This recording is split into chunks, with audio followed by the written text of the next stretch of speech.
नमस्कार विद्यार्थी मित्रांनो, स्वागत आहे तुम्हा सर्वांचं अभ्यास गुरु या चॅनलवर. विद्यार्थी मित्रांनो, या व्हिडिओमध्ये 20 प्रश्न आपण पाहणार आहोत. 20 प्रश्नांपैकी किमान 15 प्रश्नांची उत्तरे तुम्हाला यायलाच पाहिजे. पहा, या ठिकाणी प्रश्न पहिला आहे, खालीलपैकी द्विगुणित स्वर कोणता? खालीलपैकी द्विगुणित स्वर कोणता? पर्याय पहा, आ, इ, उ वरील सर्व.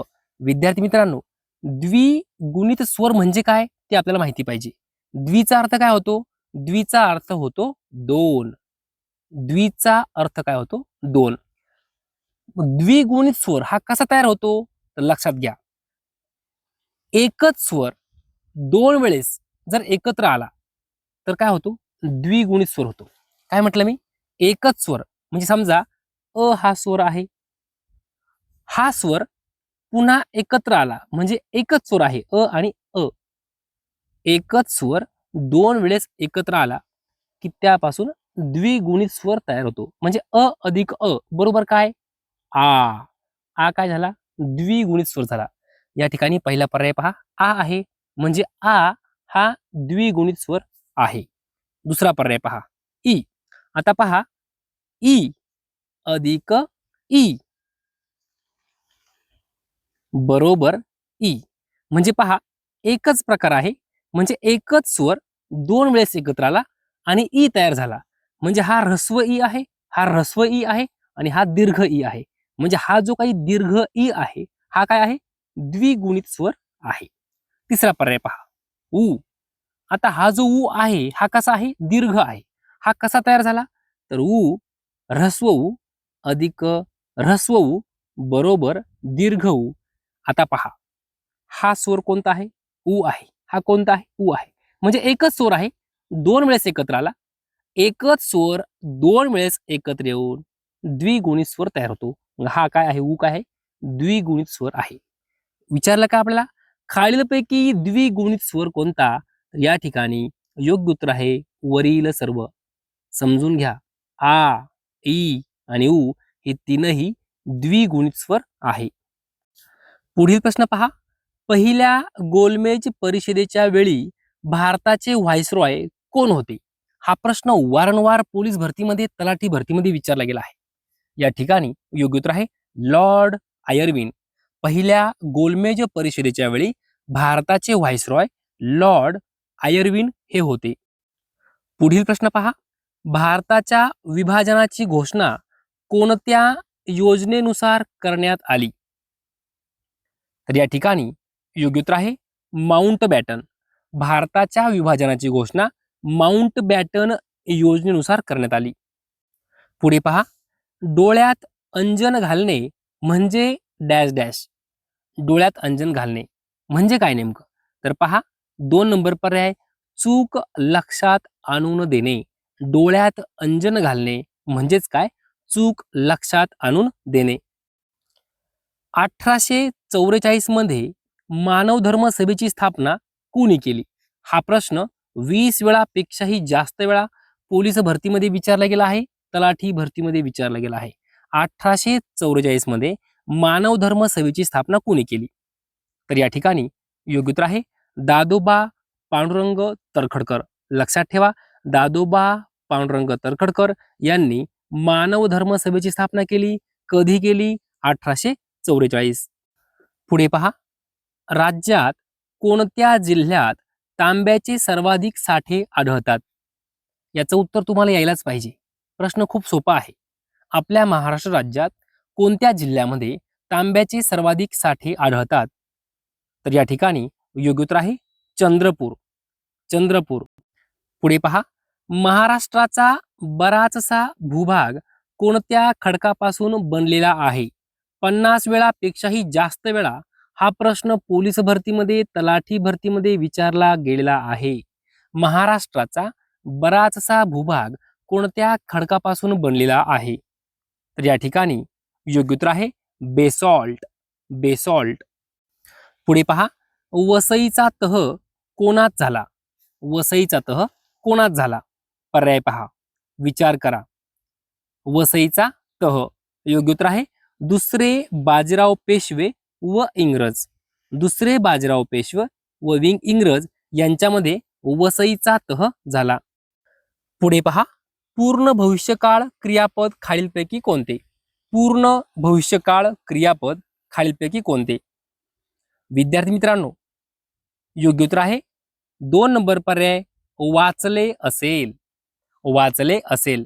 विद्यार्थी मित्रांनो, एक लक्षात ठेवा, जर ल प्लस असेल, काय म्हटलं मी, ल प्लस असेल, ल दिसला की तो काळ हा पूर्णच असतो, मग तो कोणताही असो, भविष्यकाळ असो, वर्तमान काळ असो, भूतकाळ असो. आता वाचले, इथं काय आलं, ल आलं, वाचले, ल आला की नाही. तुम्हाला जर असा दिसला ल, की समजून जायचं तो कुठलाही काळ असो पण तो पूर्ण काळ असतो. आता वाचले असेल काय आहे, भविष्यकाळ, म्हणून पूर्ण भविष्यकाळ काय आहे, वाचले असेल, पूर्ण भविष्यकाळ क्रियापद. पुढे पहा, डॅश डॅश हे सामाजिक क्रांतीचे जनक होते. उत्तर यायलाच पाहिजे. योग्य उत्तर काय असणार आहे, महात्मा ज्योतिबा फुले. महात्मा ज्योतिबा फुले हे सामाजिक क्रांतीचे जनक होते. महाराष्ट्रात खालीलपैकी कोणत्या ठिकाणी उपग्रह दळणवळण केंद्र आहे? हा प्रश्न 20 वेळापेक्षाही जास्त वेळा पोलीस भरतीमध्ये विचारला गेला आहे. कोणत्या ठिकाणी उपग्रह दळणवळण केंद्र आहे? योग्य उत्तर आहे आर्वी. आर्वी. खालीलपैकी मराठ्यांचे पहिले आरमार प्रमुख कोण होते? मराठ्यांचे पहिले आरमार प्रमुख. योग्य उत्तर कान्होजी आंग्रे. कान्होजी आंग्रे. गुजरात देशाचा इतिहास हा ग्रंथ खालीलपैकी कोणी लिहिला? गुजरात देशाचा इतिहास. योग्य उत्तर आहे गोपाळ हरी देशमुख. गुजरात देशाचा इतिहास गोपाळ हरी देशमुख यांनी लिहिला. पुढे पहा, कोणत्या चौकीवर हल्ला झाल्याने असहकार चळवळ तातडीने थांबवण्यात आली? कोणत्या चौकीवर हल्ला झाल्याने असहकार चळवळ तातडीने थांबवण्यात आली? योग्य उत्तर आहे चौरी चौरा. चौरी चौरा. कन्या हा शब्द कोणत्या भाषेतील आहे? कन्या. योग्य उत्तर आहे संस्कृत भाषा. लक्षात ठेवा, कन्या हा शब्द संस्कृत भाषेतील आहे. भारताचे उपराष्ट्रपती पद कोणत्या देशाच्या धर्तीवर घेतलेले आहे? योग्य उत्तर आहे अमेरिका. भारताचं जे काही उपराष्ट्रपती पद आहे हे आपण अमेरिका देशाकडनं घेतलेलं आहे. न थांबता अविरत पडणारा पाऊस यासाठी खालीलपैकी कोणता शब्द योग्य आहे? न थांबता अविरत पडणारा पाऊस. योग्य उत्तर आहे सततधार. पुढे पहा, एखाद्या गोष्टीची केलेली प्रस्तावना यासाठी खालीलपैकी कोणता शब्द योग्य आहे? एखाद्या गोष्टीची केलेली प्रस्तावना. योग्य उत्तर आहे सुतोवाच. लक्षात ठेवा, एखाद्या गोष्टीची केलेली प्रस्तावना यासाठी कोणता शब्द योग्य आहे? तर सुतोवाच. आम्ही गहू खातो या वाक्यातून शब्दांची डॅश डॅश ही शक्ती स्पष्ट होते. आम्ही गहू खातो. विद्यार्थी मित्रांनो, आम्ही गहू खातो याचा अर्थ असा होतो की, असा होतो का डायरेक्ट आपण गहू घेतो आणि खातो? नाही. तर काय करतो आपण, गहू घेतो आणि गव्हापासून समजा जे काही पदार्थ बनवलेले असतील ते आपण खातो. ओके, आम्ही गहू खातो म्हणजे डायरेक्ट गहू खात नाही, तर गव्हापासून बनवलेले जे काही पदार्थ असतील, उदाहरणार्थ पोळी असेल, ते आपण खातो. म्हणजे इथं शब्दशः अर्थ घ्यायचा नाहीये, तर त्या गव्हापासून बनवलेलं जे काही असेल ते आपण खातो की नाही, या असा अर्थ घ्यायचा. ओके, म्हणजे शब्दशः अर्थ घ्यायचा नाही. म्हणून या ठिकाणी योग्य उत्तर आहे लक्षणा. लक्षणा. आम्ही गहू खातो. गहू खातो म्हणजे डायरेक्ट गहू खात नाही, गव्हापासून बनवलेले पदार्थ खातो. मूळ जो शब्द आहे त्याचा मूळ अर्थ नाही घ्यायचा, त्यापासून बनवलेले पदार्थ खातो म्हणजे आपण दुसरा अर्थ घेतो की नाही, त्यावेळेस काय असतं, लक्षणा. पुढे पहा, प या अक्षराचा वर्ण कोणता? प या अक्षराचा वर्ण कोणता? पहा, मूर्धन्य, दंत्य, ओष्ठ, कंठ. विद्यार्थी मित्रांनो, तुम्ही असं तुमच्या तोंडाने प असं म्हणा बरं. प ज्यावेळेस तुम्ही म्हणता त्यावेळेस तुमचा वरील ओठ आणि खालील ओठ एकमेकाला चिटकतात की नाही? प असं म्हणा. आता तुम्ही मला सांगा काय होणार? ओष्ठ. काय होणार? ओष्ठ होणार, लक्षात घ्या. प ज्यावेळेस आपण बोलतो त्यावेळेस काय होतं? ओष्ठ असा होतो. आपला वरील ओठ आणि खालचा ओठ एकमेकाला चिपकतात, बरोबर की नाही? ओठ आहे ते, त्याला आपण ओष्ठ असं म्हणतो. योग्य उत्तर आहे ओष्ठ. शेवटचा प्रश्न पहा.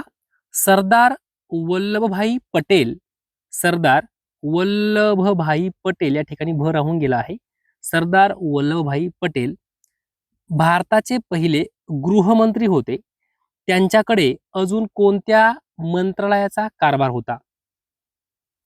तर या ठिकाणी योग्य उत्तर आहे माहिती व राज्याचे मंत्री. माहिती व राज्याचे मंत्री.